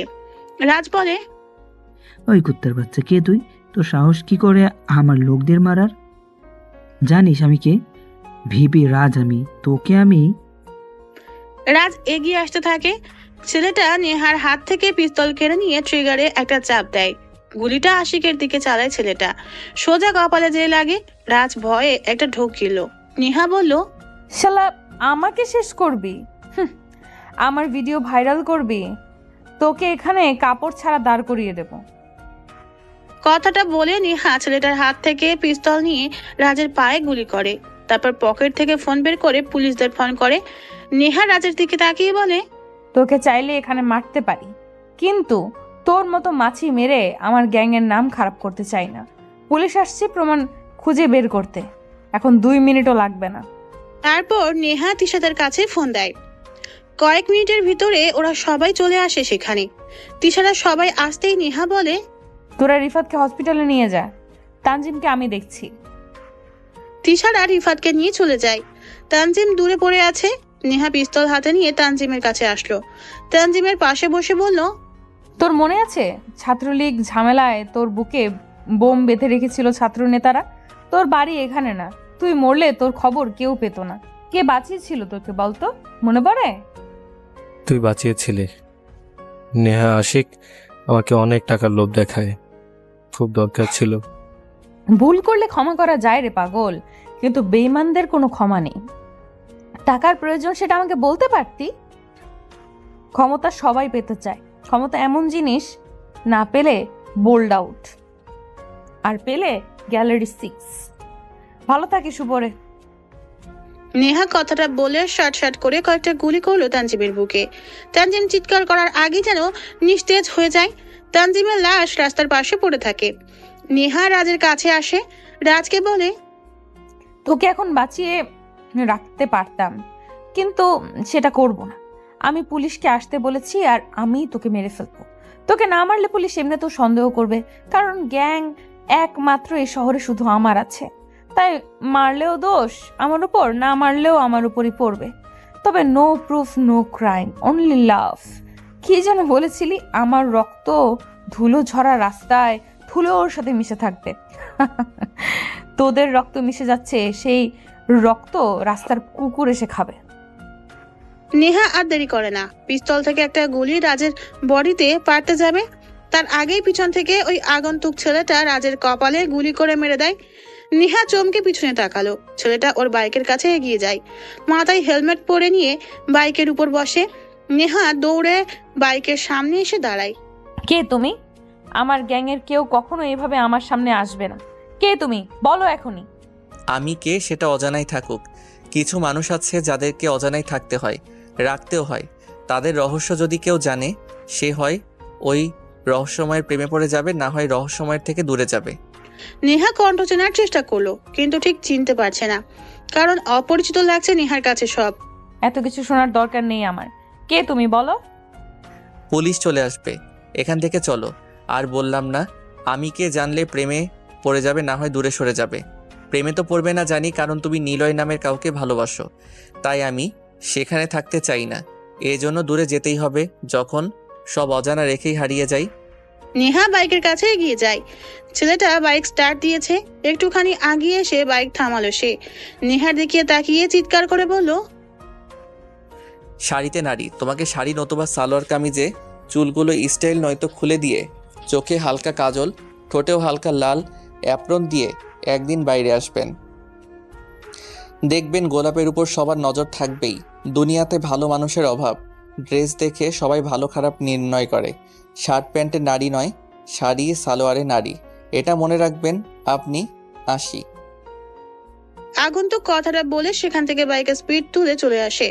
নেহা শুধু ছেলেটা চলে যাওয়ার দিকে তাকিয়ে আছে। ছেলেটার বলা কথাগুলো নেহার কানে যেন এখনো বাজছে। নেহা বাইকে বসলো। দূর থেকে হয়তো পুলিশ আসার আহ্বান পেয়ে সে ওখানে আর না দাঁড়িয়ে থেকে বাইক চালিয়ে চলে আসে। নেহা সারা রাস্তা শুধু আগন্তুক ছেলেটার কথা ভেবেছে। কে ও? আমার ব্যাপারে এত কিছু কিভাবে জানে? আমি যে বিপদে পড়তে যাচ্ছিলাম ছেলেটা কি করে জানে? কেন বাঁচালো আমাকে? সে কি আমাকে ফলো করত? কিন্তু কেন করত? এমন তো কাউকে আমি কখনো দেখিনি। ধুর, যে হবে হোক। সকালে নিলয়ের সাথে দেখা হলে ভালো লাগবে। নেহা কথাগুলো ভাবতে ভাবতে ঘুমিয়ে পড়ে। নেহা ভার্সিটিতে এসে বসে আছে। পত্রিকাতে রাজকে নিয়ে লেখা হয়েছে, বিপি রাজ কোনো রাজনৈতিক কারণে খুন হয়েছে। পুলিশ খোঁজ করছে কে বা কারা তাকে মেরেছে। রাজের সবকিছু তল্লাশি করার পর পুলিশ অনেক ভিডিও পেনড্রাইভে পায়, যেখানে কলেজ থেকে শুরু করে ছোট বড় সব পর্যায়ের মেয়েদেরকে নিয়ে রাজ গ্যাং রেপ করত। তার ভিডিও পুলিশদের হাতে। পুলিশ সবকিছু নষ্ট করে দিয়েছে। অনেকে বলছে রাজ মরেছে, ভালোই হয়েছে। নেহা পত্রিকা পড়ে মুচকি মুচকি হাসে। তিশা, হিমি, প্রত্যাশা, আনিয়া, রিফাত সবাই বসে আছে। নেহা দেখ, নিলয় আসছে। কই? আরে ওই যে দেখ। তিশা দেখিয়ে দেয় গেটের দিকে। নিলয় দুই পকেটে হাত ঢুকিয়ে কানে মাথার উপর দিয়ে হেডফোন গুঁজে ভার্সিটিতে আসছে। হঠাৎ নিলয়ের চোখ পড়ল নেহাদের দিকে। নেহা নিলয়কে দেখে হাত উঠিয়ে ইশারা করে ডাকছে। নিলয় হেঁটে গেল নেহার কাছে। ওদের কাছে এসে নিলয় কান থেকে হেডফোন খুলতেই নেহার পাশে থাকা হিমি বলল, প্রেম করবা আমার সাথে? কি? করবা আমার সাথে? জি না। কেন? আপনি তো ভূতনি। আপনার সাথে রিফাত নামের যে ছেলেটা আছে সে প্রেম করবে, কারণ আমি যতদিন এখানে এসেছি, কথা বলেছি, দেখেছি এই ছেলেটা আপনার দিকে তাকিয়ে থাকে। আপনাকে ভালোবাসে এই ছেলেটি, খোঁজ নিয়ে দেখতে পারেন। নিলয়ের কথা শুনে সবাই অবাক হয়। নিলয় তখন রিফাতের দিকে তাকায়। রিফাত নিলয়ের দিকে অবাক হয়ে তাকিয়ে আবার মাথা নিচু করে ফেলল। তবে হিমি নিলয়ের থেকে কথাটা শুনে জোরে কি বলে ওঠে। রিফাতের দিকে তাকালো। নিলয় হাসতে থাকে। রিফাত বলল, ভাইয়া, হিমিকে আমি ভালোবাসি আজ 1 বছর, কিন্তু ও এতদিনে বুঝলো না। আর আপনি 3 দিনেই সেটা বুঝে নিলেন। আপনি কি লাভ গুরু নাকি মাইন্ড হ্যাকার বলেন তো? ওরে না ভাই, শোনো, তোমাকে একটা কথা বলি। একটা মেয়েকে ভালোবাসবা, মেয়েরা তাড়াতাড়ি বুঝে ফেলে একটা ছেলে তাকে ভালোবাসে, কিন্তু মেয়েটা তা প্রকাশ করে না। কারণ কি জানো? কারণ মেয়েরা যতদিন না বুঝবে সেই ছেলেটি তাকে সত্যিকারের ভালোবাসে কিনা, ততদিন অবধি মেয়েটি নিজের মতো করে চলবে। যদি মেয়েটি তোমার পাশের জন্য হয়, তবু তোমাকে বুঝতে দিবে না। তুমি খোঁজ নিয়ে দেখতে পারো, হিমি তোমাকে ভালোবাসে, কিন্তু সে বুঝতে দেয়নি। এইবার দুজনে চুপ হয়ে গেল। ওরা সহ পাশের সবাই নিলয়ের দিকে তাকিয়ে আছে। সবাই ভাবছে এই ছেলেটা এত কথা কি করে জানে। নিলয় যেন ওদের চাহনি দেখে বুঝে যায় কি ভাবছে, তাই সে একটু হেসে উঠল। নিলয় আর চোখে নেহার দিকে তাকায়। নেহা সব হিসাব মিলাতে ব্যস্ত। গত রাতে যে ছেলেটা এসেছিল অচেনা হয়ে, ওই ছেলেটাও যেন মাইন্ড হ্যাক করতে পারে, সহজে নিয়ার মনের কথা বুঝতে পারে, অথচ নিলয়ও যেন ঠিক ওরকম। কিন্তু হিসাবটা মিলছে না নেহার কাছে। নিলয়কে দেখে সাহসী মনে হলেও গম্ভীর নয়, সহজ সরল একটা ছেলে। আর আগন্তুক ছিল ভয়ঙ্কর, কথা কম বলে, গুলি করে বেশি। নিলয় নেহার দিকে তাকায়। নেহাকে আজ আর কিছু বলল না সে, আবারও হাঁটতে লাগলো ও। তিশা নেহাকে খোঁচা মেরে বলল, ওই কি ভাবছিস? দেখ নিলয় চলে যাচ্ছে। নেহা তাড়াতাড়ি ভাবনা থেকে ফিরলো, তাকিয়ে দেখে নিলয় এগিয়ে গেছে কিছুটা দূর। নেহা দৌড়ে নিলয়ের সামনে আসলো, দুজনার দিকে তাকালো। নেহা নিলয়ের মুখের কাছে মুখ এনে বলল, এই যে হনুমান। কি? আমি হনুমান? আমি মোটেও ওরকম না। নেহা কিছু বলল না, সে নিলয়ের থেকে একটু পিছিয়ে যে দাঁড়ালো, মুচকি হাসলো একটু। নিলয় আরো কিছু বলতে যাচ্ছিল, তখনই নেহা ওর প্যান্টের পকেট থেকে একটা চাকু বের করে। নিলয় চাকু দেখে ভয়ে চুপসে যায়। হাই রে, এটা কি? নিলয় বিড়বিড় করে বলল। নেহা ওর দিকে ভনিতার দৃষ্টি দিয়ে বলল, এটা কি দেখেছো? দেখেছি। এটা কি দেখেছো? নাম জানো তো? চাকু। তা আপেল কাটবেন বলছি, আগে বললে আপেল আনতাম। এই চুপ, তোর নাম্বার দে। আমি তো সিম দিয়ে কথা বলি না। মানে সিম ব্যবহার করিস না মানে কি? মানে আমি মেমোরি দিয়ে কথা বলি। নেহা আবারও বনিতার দৃষ্টিতে তাকালো নিলয়ের দিকে। নিলয় ওর তাকানোর মানে খুঁজতে লাগলো। তখনই নেহা কাছে এসে নিলয়ের জামার কলার ধরে বলল, ওই নাম্বার দিতে বলছি দে, না হলে এখনই পেটে চালান করে দেবো এটা। নিলয় ভয়ে চুপ হয়ে যায়। নেহা সত্যি সত্যি ছুরিটা নিলয়ের পেটের কাছে ধরে রাখে। নিলয় ভয়ে নাম্বার দিয়ে দিল। নাম্বার দেওয়ার পর নিলয় বলল, আপনি সত্যি মেয়ে তো? মানে মেয়ে মনে হয় না নাকি? কদিন পর আপনারা আমি একটা লুঙ্গি গিফট দিব, রোজ আসবেন লুঙ্গি পরে। মেয়েদের ভালো লাগে বাঙালি পোশাকে, শাড়িতে নারী, শাড়ি না হয় সালোয়ার পরবেন, খোলা চুল, চোখে কাজল, ঠোঁটে হালকা লিপস্টিক। দেখবেন গোলাপটা কত সতেজ, তবে আপনাকে খুব মানাবে শার্ট প্যান্ট লুঙ্গিতে। হি হি হি। কারণ সেম কথা ও কাল রাতেই শুনেছিল অচেনা ছেলেটার কাছ থেকে, আর আজকে নিলয় একই কথা বলল ওর সামনে। তবে কি নিলয় এসেছিল? নিলয় যদি সে হয় তাহলে কি নিলয় কোনো মাস্তান? কিন্তু দেখে তো মনে হচ্ছে না মাস্তান। কে নিলয়? নাকি আমার হিসাবে কোনো ভুল হচ্ছে? নেহা কথাগুলো সেখানে দাঁড়িয়েই ভাবছে। তবে ওদিকে নিলয় কিছু দূর হেঁটে চলে এসেছে। কিন্তু ঠিক তখনই ওর মনে পড়লো ভয়ে ভুল করে বন্ধ সিমের নাম্বার দিয়ে এসেছে নেহাকে। নিলয় ভাবে, যাক ভালোই হয়, শুধু শুধু গুন্ডা মেয়ের নির্যাতন থেকে বাঁচতে পারবো। নেহা ঘুরে নিলয়ের দিকে তাকায়। নিলয় বেশ খানিকটা দূরে এসে নেহার দিকে তাকালো। নেহা নিলয়ের দিকে হা করে তাকিয়ে আছে। নিলয় হেসে ওঠে, নেহাও হাসলো। নিলয় জানে না নেহা কেন হাসলো, কিন্তু নিলয় হাসলো এটা ভেবে যে ভুলে বন্ধ সিমের নাম্বার দিয়েছে। আর নেহা যখন কল দিবে তখন অফ পাবে, বিরক্ত হবে, আর নিলয়ের কথা ভাববে। আর তাড়াতাড়ি নেহা নিলয়ের প্রেমে পড়বে। নিলয় মেয়ে পটাতে যেন ওস্তাদ। সে ঠিক এগুলোই ভাবে। কাউকে ভালোবাসতে হলে আগে তার ভাবনাতে আসতে হবে, এমন ভাবে তার ভাবনাতে আসতে হবে যেমন হতে পারে বিরক্তিকর ভাবনা, রোমান্টিক ভাবনা। মোট কথা নিজের সেই মানুষটি আপনার কথাই ভাববে সবসময়। তাই কাউকে ভালোবাসতে গেলে তার মনে একটু জায়গা করে নিতে হবে, আর বাকিটা সেই মানুষটা জায়গা করে দিবে। নেহা নিজের জায়গাতে এসে বসে, কিছুই ভাবতে পারছে না আর। নিলয় কি তাহলে ওই ছেলেটা? এই প্রশ্নটাই বারবার ওর মাথার মধ্যে ঘুরছে। তবে নেহা খোঁজ নেবে না কিছুই, নিলয়ের থেকে সবটাই শুনবে। রহস্য কি গভীর, নাকি নেহা ভুল? পরের দিন নিলয় ভার্সিটিতে এসে শহীদ মিনারের সিঁড়িতে বসে আছে। নেহাকে সকাল থেকে একবারও দেখেনি নিলয়। নিলয় গিটার বাজানো শুরু করবে, তখনই নেহা সহ ওর গ্যাং নিলয়ের সামনে এসে দাঁড়ায়। নিলয় তাকাতেই নেহা ঝাড়ি দিয়ে বলল, এই যে খাটাস ছেলে, তোকে আজ আমি খুন করব। যদি আমার হাতে রাখো হাত, খালি পায়ে হেঁটে যাব কাশফুলের পাশ ঘেঁষে দিগন্ত ছোঁয়া নদীর তীর ধরে বহুদূর, বহু ক্রোশ পথ। সোনালি সূর্যের রোদেলা আলোয় তোমার পায়ে মাখা বালুকণা হবে রূপালী নূপুর আমাদের যুগল চলায়। লাজুক কাশফুল তারা হয়ে রবে তোমার মেঘরং এলো চুলের খোপায়। নুড়ি দিয়ে আমারই গাঁথামালা তুমি পড়বে গলায়। নিলয় নেহার প্রশ্নের কোনো জবাব না দিয়ে গিটারে সুর তুলে নিজের স্টাইলে গান আবৃত্তি বা গান গাইলো। নেহা আর ওর লোকেরা নিলয়ের দিকে প্রেমময় দৃষ্টিতে চেয়ে আছে। নিলয় গিটার বাজানো থামিয়ে দিয়ে নেহার দিকে তাকালো। নিলয় ওদের দিকে তাকিয়ে একটা লাজুক হাসি দিয়ে বলল, আরে আপনারা যে সবাই একসাথে, কি ব্যাপার? ও, লুঙ্গি নিতে আসছেন? ওকে, লাইনে দাঁড়ান, লুঙ্গি পাবেন। নিলয় কথাটা বলে জোরে হাসা শুরু করে। নিলয়ের এমন হাসি দেখে সবাই রাগে ফুঁসছে, আর নেহার মুখটা তো রাগের আভাতে লাল হয়ে পড়েছে। নিলয় উঠে দাঁড়ালো। নিলয়কে অবাক করে দিয়ে সে নিলয়ের হাত ধরলো। নিলয় ওর দিকে তাকালো। নেহার রাগের দৃষ্টিতে নিলয়ের চোখের দিকে তাকিয়ে বলল, তোর ফোন দে।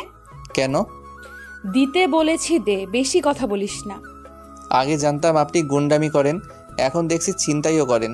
তা কি কেবল ফোন ছিনতাই নাকি মনও ছিনতাই করেন লুঙ্গি ম্যাম? চুপ ফাজিল, থাপড়িয়ে তোর দাঁতগুলো ফেলে দিব। দাঁড়ান, ভাবছি। কি ভাবছিস? ভাবছি থাপ্পড়ের কথা রোজ বলেন, কিন্তু থাপ্পড় তো দেন না। কেন দেন না সেটা ভাবছি। আর ভাবছি যদিও থাপ্পড় দেন, তা দাঁতগুলো পড়ে যাবে।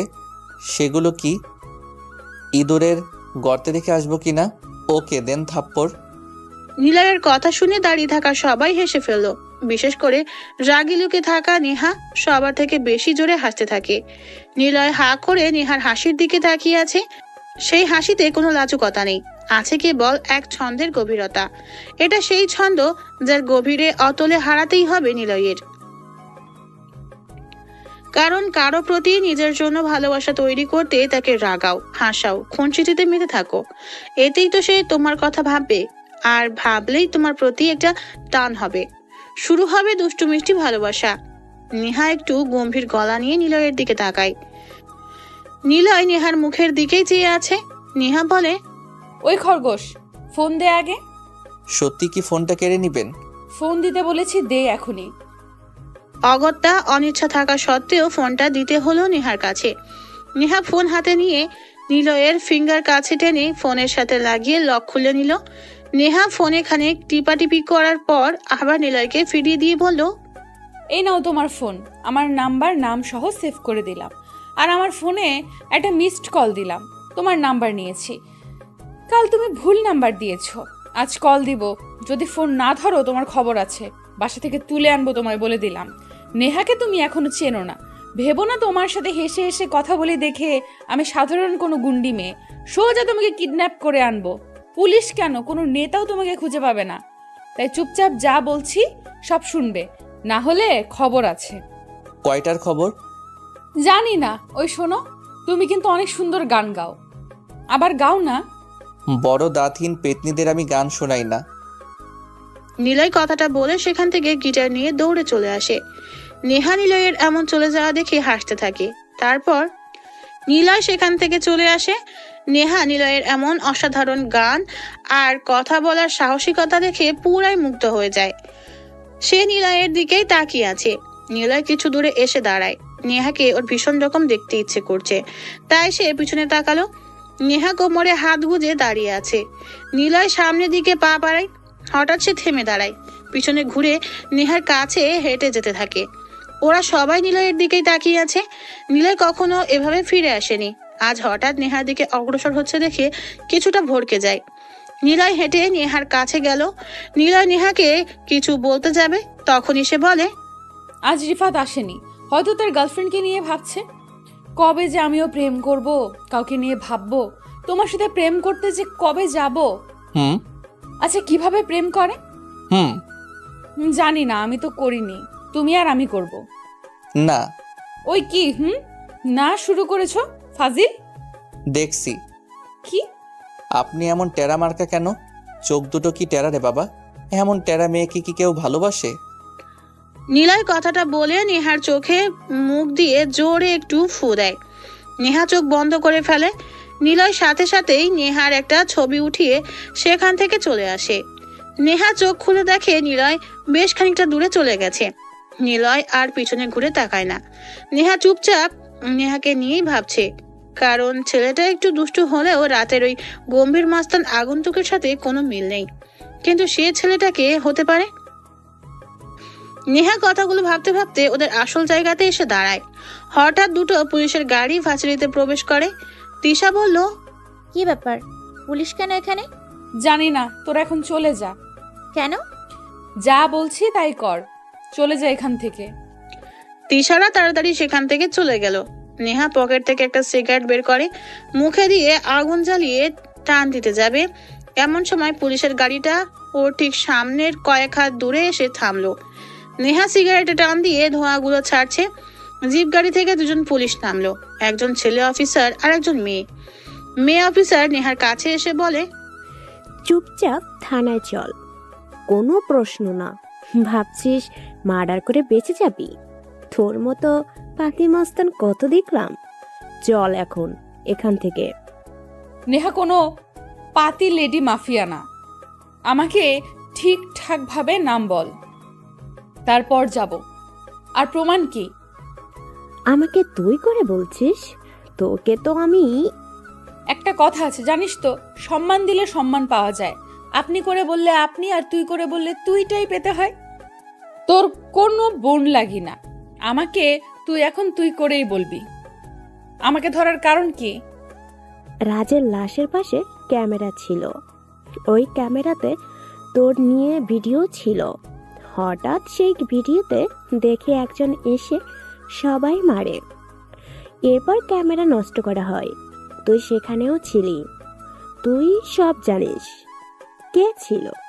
আর তুই একজন গ্যাং লেডিস্টার, খুনটা তোর দিয়েই হয়েছে। ভিডিওতে কি আমাকে খুন করতে দেখেছিস? না। তাহলে তুই সহ তোর পুলিশ ফোর্স কেন? পৃথিবীর কোনো শক্তি আমাকে জোর করে থানাতে নিয়ে যেতে পারবে না। মাস্তানি দেখাবি পাবলিকদের সামনে, পুলিশদের সামনে না। যে মাস্তান সে পুলিশ কেন? প্রধানমন্ত্রীর কপালে পিস্তল ঠেকিয়ে মাস্তানি করতে পারে। ওকে এইভাবে বললে যেতেই পারি, চলুন। নেহা কথাটা বলে পুলিশদের জিপ গাড়িতে যেয়ে বসে। তিশারা দূরে দাঁড়িয়ে আছে। নেহার বাইক রেখে সে পুলিশের সাথে চলে যায়, কিন্তু কেন তাকে ধরা হয়েছে কেউ জানে না। নিলয় আজ সব ক্লাস করে বের হয়েই দূর থেকে নেহা যেখানে থাকে সেখানে চোখ গেল, কিন্তু নেহা আজ সেখানে নেই। মনে মনে নিলয় বলল, কোথায় গেল মেয়েটা? সব সময় তো সেখানেই থাকে। নিলয় আর কিছু ভাবে না, নিজ গন্তব্যের দিকে পা বাড়ালো। রাত 12টা বাজে। নেহা বাড়ির ব্যালকনিতে বসে আছে। কয়েক ঘন্টা আগে থানা থেকে এসেছে। সেখানে অনেক ঝামেলা হয়েছে, কিন্তু নেহার ঝামেলা সব উপর মহল থেকে ঠিক করা হয়েছে। সেখানেই আটকে ছিল। নিলয়ের কথা ভাবছে সে। হঠাৎ একটা বাইক এসে থামলো নেহার বাড়ির সামনে। বাইকের উপর থেকে একটা ছেলে নামলো, মাথায় হেলমেট পরা, গায়ে কালো শার্ট। নেহার ব্যালকনি সোজা ছেলেটা তাকালো। নেহা চিনতে পারে ছেলেটাকে, এটা সেই ছেলে যে রাজের থেকে বাঁচিয়েছিল। নেহা ছেলেটাকে দেখে অবাক হয়, সে এখানে কেন? কয়েক মিনিট ছেলেটা নেহার দিকে তাকিয়ে থাকে। নেহা ব্যালকনি থেকে দৌড়ে বাইরে আসার প্রস্তুতি নেয়, কিন্তু তখনই ছেলেটা বাইকের উপর বসে, চালিয়ে চলে যায় সেখান থেকে। নেহা হাবার মতো তাকিয়ে থাকে কেবল। ভালো লাগে না। কে এই ছেলে? নিলয় নয় তো? সে তো আজ সারা দিন আমাকে দেখেনি, তবে কি দেখতে এসেছে? কিন্তু নিলয় তো আমাকে পাত্তা দেয় না। কেমন করে কথা বলে? একটা সাধারণ ছেলে হয়ে আমাকে পাত্তা দেয় না, তাহলে নিলয় তো দেখতে আসবে না। কিন্তু এই ছেলে কে? সে কি আমাকে দেখতে এসেছে? হ্যাঁ, আসছেই তো। হাবভাব দেখে এটাই তো মনে হচ্ছে। কিন্তু কেন আসবে? নিলয় না এসে এই ছেলে আসবে কেন? নিলয়কে নিয়ে ভাবতে থাকে নেহা। পায়চারি করছে ব্যালকনিতে। ঘড়ির দিকে তাকায়, রাত 1টা বেজে গেছে। নেহা ফোন হাতে নিল। নিলয়ের নাম্বার সেভ করা ছিল, কিন্তু সেখানে কল দেয় সে। নিলয় বিছানায় শুয়ে আছে। হঠাৎ ওর ফোন বেজে ওঠে। স্ক্রিনের দিকে তাকিয়ে দেখে নেহা কল করেছে। নাম্বারটা নেহা নামেই সেভ করা। নিলয় ফোনের স্ক্রিনের দিকে তাকিয়ে ধরবে কি ধরবে না ভাবতে ভাবতে একবার রিং হয়ে কেটে গেছে। নেহা আবারও ফোন দেয়। নিলয় এবার রিসিভ করে। এই হনুমান, ফোন ধরতে এত সময় লাগে কেন? কে আপনি? আমার আন্টি নাকি? চুপ, আমি তোর আন্টি লাগি? শয়তান ছেলে কোথাকার। শোনো, আমাকে বিয়ে করবা? কেন? কেন মানে? মানুষ বিয়ে কেন করে? কেন আবার? মেয়েদের দিয়ে বাড়ির কাজ করানোর জন্য। কিন্তু বাড়িতে কাজের লোক আছে, তাই বিয়েটা করা হবে না। ও মাগো টুরু, 2 ফোঁটা আফসোস। ইচ্ছে করছে তোকে যে গলা টিপে মেরে ফেলি, হনুমান কোথাকার। বাবা গো, তা আর কি করতে ইচ্ছে করে শুনি? ইচ্ছে করে পিস্তল তোর কপালে ঠেকিয়ে জোর করে ভালোবাসা আদায় করে নেই। পয়েন্ট টু ক্যালিভারের পিস্তল? ঠিকঠাক হবে, কোনো ব্যাপার না। গুলিটা বেশি দূরে টার্গেটও করা যায় না, কাছ থেকে ভালো হয়। ট্রিগারটাও ধরতে ভালোই, বেশ আরাম পাওয়া যায়। সামান্য 5 থেকে 6টা গুলি লোড করা যায়, ভালোই। কি? ওই, তুমি এসব কি করে জানো? আমি তো এসব জানি না, আমি তো এত কিছু জানি না। হি হি হি, বই পড়তে হয়। তুমি তো বসে বসে শুধু গোল্ড লিপ খাও। জানো এখন ওটার দাম কত? যাই হোক, এই সব কিছু বই পড়ে শিখেছি। ও, মনে হচ্ছে তোমাকে যে গলা এখনই টিপে মেরে আসি। তা পারবেন, পেতনিরা এসবই তো পারে। তোকে খুন করব। নিলয় আর কিছু না বলে ফোনের লাইনটা কেটে দিল। নেহা বিরক্তি নিয়ে ফোনের দিকে তাকায়। মাথা থেকে নিলয়ের কথাগুলো ফেলতে পারছে না। নেহা কিছুটা শিওর হয়ে যায় আগন্তুক ব্যক্তিটা হবে নিলয়, না হলে এত স্মার্টলি কথা বলাটা কেউ সাহস দেখিয়ে বলবে না। ওদিকে নিলয় আরামসে বিছানায় শুয়ে ভাবছে, মাঝে মাঝে ভালোবাসা বাড়ানোর জন্য নিজের মাঝে আকৃষ্টতা বাড়াতে হবে। সে যেন আমার কথাই ভাববে, সারাক্ষণ এমন কাজ করতে হবে, তবেই তো ভালোবাসার গাঢ় হবে। ফোনটা তো কাটলাম, যেন তুমি এখন আমার কথা ভাবো। এভাবেই কেটে গেল 1.5 মাস। 1.5 মাসে নেহার রুটিন অনেকটা চেঞ্জ হয়েছে। রোজ রাতে নেহা নিলয়কে ফোন দেয়, আর নিলয় নেহার ভাবনাতে আধিপত্য দেখিয়ে ফোন কেটে অফ করে দেয়। তবে নিলয়কে ফোন দেওয়ার আগে রোজ ব্যালকনির সামনে রাস্তায় সেই আগন্তুক ছেলেটা এসে দাঁড়ায়। নেহা ব্যালকনিতে এখন ওই ছেলের জন্যই দাঁড়িয়ে থাকে বা বসে থাকে। আগন্তুককে দেখার চরম নেশা যেন নেহাকে দিন দিন আকৃষ্ট করে দিচ্ছে তার প্রতি। নেহা তাকে ধরেই নিয়েছে সে নিলয়, কিন্তু নিলয়কে যখন সরাসরি দেখে তখন ভাবনা ওর পাল্টে যায়। কারণ রাতের সেই আগন্তুক রহস্যময়, সিক্রেট বয়, আর দিনের নিলয় মিশুক, দুষ্টু, ফাজিল। সে কারণে নেহা হিসেব মিলাতে পারে না। নেহা নিলয়কে জ্বালানোর পরিমাণ বাড়িয়ে দেয়। রোজ ফোন কল আর দেখা হলে ভালোবাসার কথা জানাতে নেহা ভুল করে না। নেহা এখন সত্যিকার অর্থে নিলয়কে ভালোবাসে ফেলেছে, কিন্তু নিলয় জানে না এর শেষ কি হবে। জানে না নেহা তাকে কেন ভালোবাসে। যদিও ভালোবাসতে কারণ থাকে না, কেবল ভালো লাগার জন্য একটা কারণ থাকা চাই, আর সেটাই ভালোবাসতে শেখাবে। ক্যাম্পাসে কয়েকদিন পর একটি বড় পিকনিকের আয়োজন করা হয়। সেখানে সবাই উপস্থিত। নেহা অনেক আগে এসেই বসে আছে। নিলয় অন্যদিনের থেকে আজ একটু দেরিতে ক্যাম্পাসে আসলো। ক্যাম্পাসে এসে ভিড়ের ভিতরেও চোখ যায় নেহাদের দিকে। নেহা বাইকে বসে আছে, আর তার সামনে একটি ছেলে কান ধরে উঠবোস করছে। নেহার হাতে একটি ছুরি। নিলয় ওদের দেখে কিছুটা দূরে দাঁড়িয়ে এগুলো দেখছে। নিলয় পিকনিক স্পটের দিকে অগ্রসর হয়। সে নিজের মতো করে হাঁটছে। ঠিক তখনই নেহা ওকে টের পেয়ে ডাক দেয়। কি হলো, চলো না গজ প্রেম করি। আচ্ছা, আমাকে কেন ভালোবাসেন আপনি? কারণ তুমি অন্য সব ছেলেদের মতো নও, তুমি সবার থেকে আলাদা। কি রকম? যেখানে সব ছেলেরা ভয়ে কথা বলে না, তাকায় না আমার দিকে, আর যারা তাকায় বা কথা বলে তারা অনেক অনেক সম্মান করে, আর তুমি সেখানে আমার সাথে কথা বলো, রীতিমতো ঝগড়া করো, আমাকে রাগাও। ওই জানো, তুমি যখন আমাকে রাগাও তখন না খুব রাগ হয়, আর সেটা সারা দিন ভাবতে থাকি কখন যে তোমাকে এইসবের মাঝে ভালোবেসে ফেলেছি। তুমি কি আমাকে ভালোবাসো? হি হি হি। হাসছো কেন? ওই, তুমি ওইভাবে হাসবে না, রাগ হয়। হুম।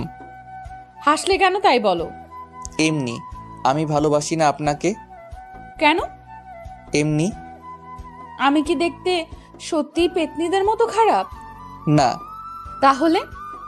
তুমি তো মেয়েই নও, তুমি তো একটা ছেলে। আর একটা ছেলেকে কিভাবে আমি ভালোবাসবো? একটা মেয়েকে সবাই তখনই সুন্দরী বলে যখন দেখে বাঙালি পোশাক তার গায়ে। শাড়ি সালোয়ার হলো বাঙালি মেয়েদের আসল পোশাক। তুমি কি জানো, তোমার মতো মেয়েরা যখন শার্ট প্যান্ট পরে থাকে তখন সামনে এসে না তাকিয়ে দূর থেকে দেখে, কারণ তোমার শরীর প্রতিটা অংশ স্পষ্টভাবে বোঝা যায়। ছি, তাকেই মেয়ে বলে যে এসব পোশাককে ঘেন্না করে, বোরকা শাড়ি সালোয়ার পরে চলে। এটা কোনো পোশাক নয় নেহা, এটা কেবল আধুনিকতার শিকলে আটকে পড়ে দৌড়ে বাঁচার প্রয়াস মাত্র। তোমাকে আমি ভালোবাসি, সত্যি ভালোবাসি। যেদিন তুমি একটি বাঙালি মেয়ে সেজে আসবে আমার সামনে, সেদিন তুমি না আমি তোমাকে ভালোবাসি বলবো। তোমাকে সব ছেলে ভালোবাসে তোমার মনের অবস্থা দেখে নয়, তোমাকে সব ছেলেই দেখে তোমার ভিতরের ভালো দেখে নয়। তোমাকে সবাই ভালোবাসে তোমার শরীরে আকর্ষণতার আকৃষ্টতায়, তোমাকে সবাই দেখে তোমার শরীরের সম্মোহনতায়। সরি নেহা, তোমাকে আমি ভালোবাসতে পারবো না। নতুন একটা লুঙ্গি কিনে এনে পরবা কেমন? আর মাস্তানিটাও চালিয়ে যেও। নিজেকে প্রমাণ করো যে তুমি অনেক সাহসী। মেয়েদের একটি সীমাবদ্ধতাই সাহসিকতা দেখাতে হয়। মেয়েরা কখনো ছেলেদের মতো হয় না, আর ছেলেরাও না। যদি হতো তাহলে সৃষ্টিকর্তা কখনো ছেলে মেয়ে আলাদাভাবে সৃষ্টি করতো না। একজন মেয়ে ততটুকুই সাহস দেখাতে হবে যতটুকু তার প্রয়োজন। দুঃসাহসী হওয়াটা ঠিক আছে, তবে এতটাও না। তুই যতই শক্তিশালী মেয়ে হও না কেন, যতই ক্ষমতাধর হও না কেন, একটা ছেলের সামনে রাতের অন্ধকারে একা যেও, দেখবে বুঝিয়ে দেবে সাহসিকতা কি। তাই সীমাবদ্ধতায় থাকতে হয়। মেয়েদের সৌন্দর্য শাড়িতে সালোয়ারে বোরকাতে ভালো থাকবে। ও আরেকটা কথা, নিলয়ের কোনো সাহস, নিলয়ের কেন সাহস এত বেশি জানো? সাহসের দেখেছো কি? আমি চাইলে পুরো দেশকেই আমার সাহসিকতার খেসারত দিতে হবে, কিন্তু আমি দেখাই না। আর একটা কথা, তোমার বাড়ির সামনে রোজ যে ছেলে যেত সেই ছেলেটাই আমি। আমাকে পিস্তলের ভয় দেখাও? স্নাইপারের রাজা আমি। আমার পিস্তলের টার্গেট কখনো মিস হয় না। নিলয় যাকে মারে তাকে একেবারেই মারে, যাকে ভালোবাসে তাকে সবটা দিয়েই ভালোবাসে। আর যার থেকে নিলয় একবার চলে আসে কখনো তার কথা সে ভাবে না। বুলেটের গুলি আর এই নিলয় কখনো পিছন ফিরে তাকায় না। ভালো থাকো। তবে যাওয়ার আগে নেহার পকেট থেকে একটা সিগারেট বের করে আগুন জ্বালিয়ে টানতে টানতে চলে যায়। নেহা, তিশা, হিমি, প্রত্যাশা, আনিয়া আর রিফাত সহ আশেপাশে ওর সাঙ্গপাঙ্গ ও ভার্সিটির অনেক স্টুডেন্ট নিলয়ের কথাগুলো শুনে স্তব্ধ হয়ে যায়। নেহা যেন বিশ্বাসই করতে পারছে না নিলয় এত কিছু বলবে। নিলয় অনেক জোর গলাতেই কথাগুলো বলেছে। নিলয় যখন কথাগুলো বলছিল তখন সবাই নীরব হয়ে শুনছিল।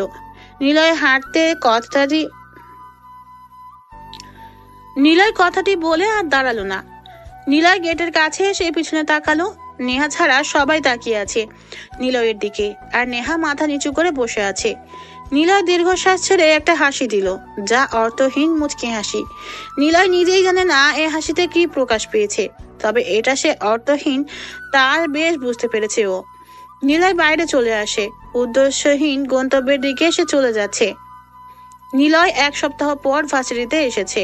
নিলয় সোজা নেহাদের বসার জায়গাতে তাকালো, কিন্তু সেখানে নেহার গ্যাংয়ের ছেলেমেয়েরা আছে, তবে নেহা নেই। নেহাকে সে খুঁজে পায় না। ভালো করে দেখতে থাকে, কিন্তু নেহাকে কোথাও দেখা যায় না। নিলয়ের মনটা একটু খারাপ হলো। নেহাকে না দেখতে পেয়ে নিলয় মনে মনে বলে, দূর, কেন যে সেসব বলতে গিয়েছিলাম। হয়তো অনেক রাগ করেছে, আমি ওভাবে নাও বলতে পারতাম। নিলয় ক্লাসের দিকে এগিয়ে যায়। ভালো লাগছে না ওর।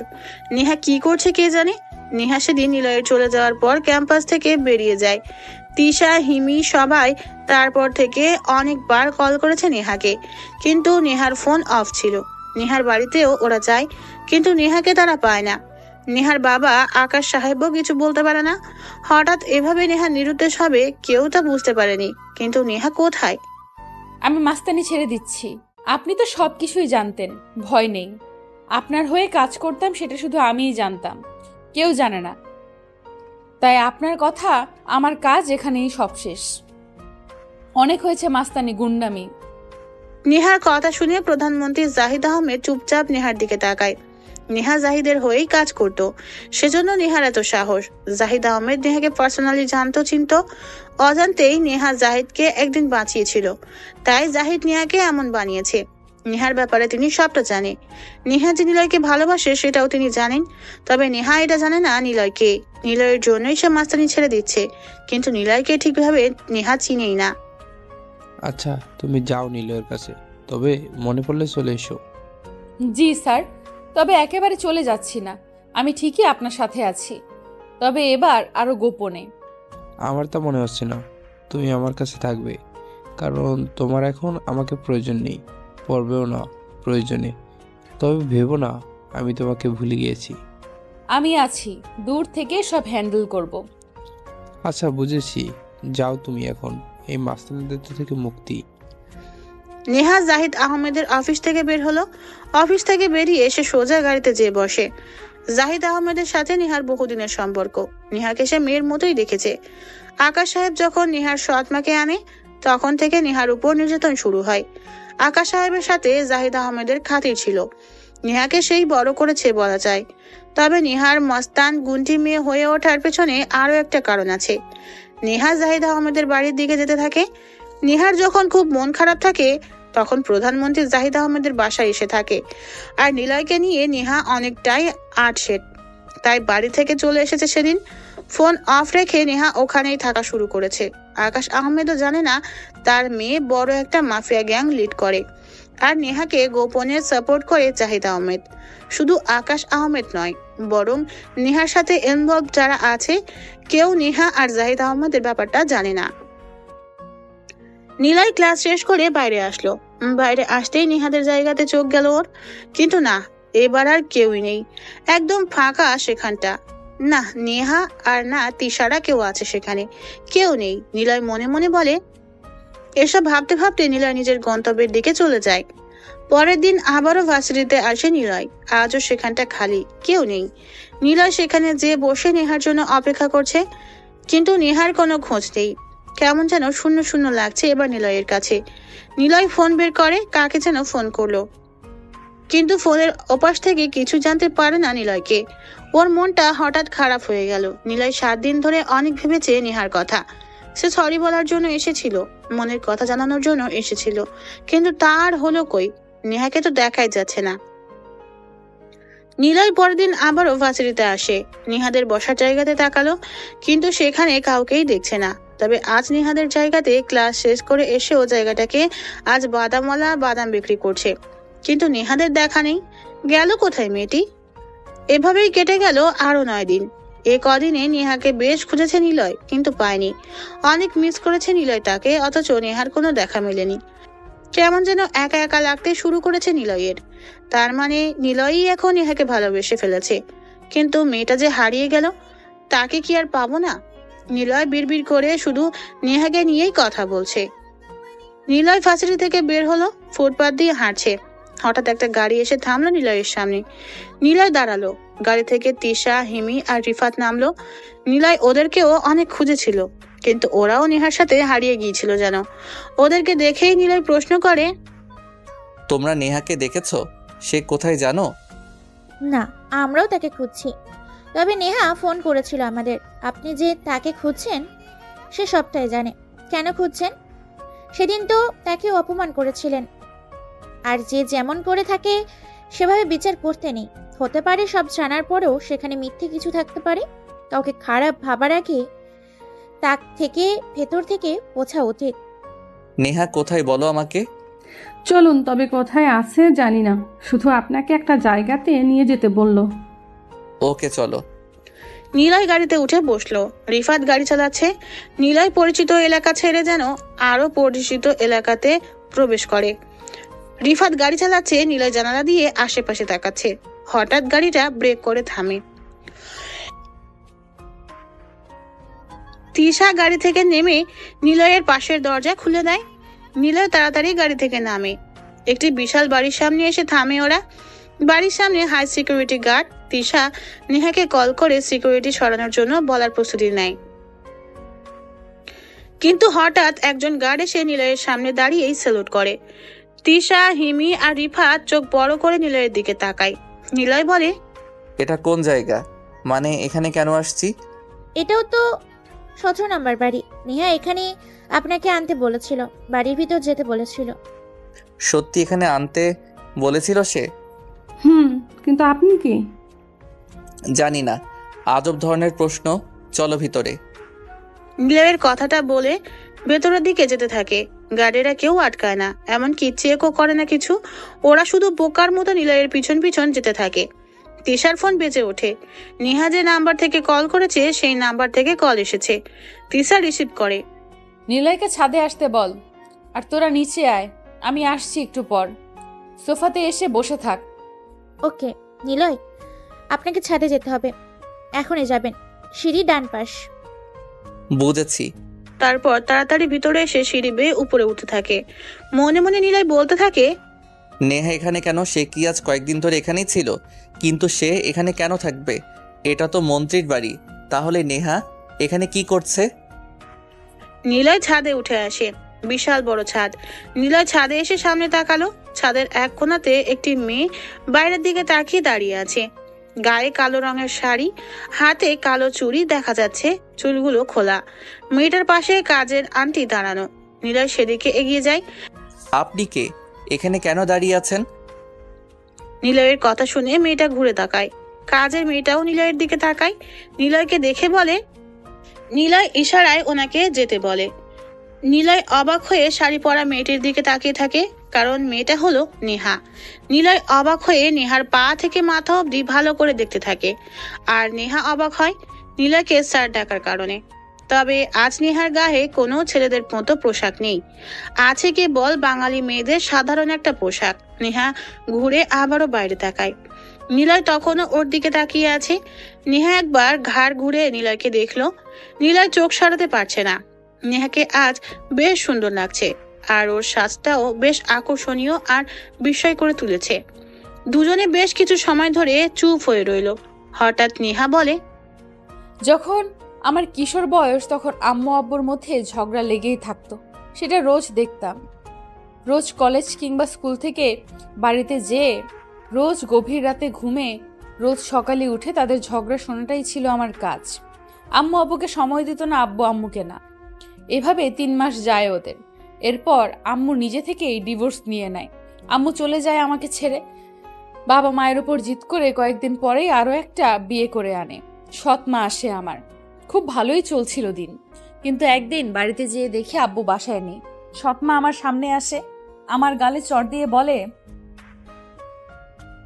জানো আমাকে কেউ কখনো মারেনি, প্রথম সৎ মায়ের কাছে মার খেয়েছিলাম। এরপর খুব নির্যাতিত হয়েছি, প্রতিদিন আমাকে মারত তিনি। বাবা যখন বাসায় আসে তখন যেন সব ঠিক। আস্তে আস্তে গম্ভীর হয়ে যাই আমি। জীবন স্যার আমাকে নিয়ে আসে, তবে এখানে তেমন আসতাম না, মাঝে মাঝে আসতাম, থাকতাম, আবার চলে যেতাম। সৎমা মারা যায়। বাবা পরে বুঝতে পারে আমি ছোট থেকে মায়ের থেকে ভালোবাসা পাইনি। সেদিনের পর থেকে আমি একাই থাকি, কেউই আমার সাথে থাকে না। আমার অগাধ স্বাধীনতা, এমন স্বাধীনতায় যে কেউই তো বখাটে হবেই। তাই আমিও আমার মতোই চলেছি, বারণ করার কেউ নেই। নিলয়, তোমাকে অনেক অসংখ্য ধন্যবাদ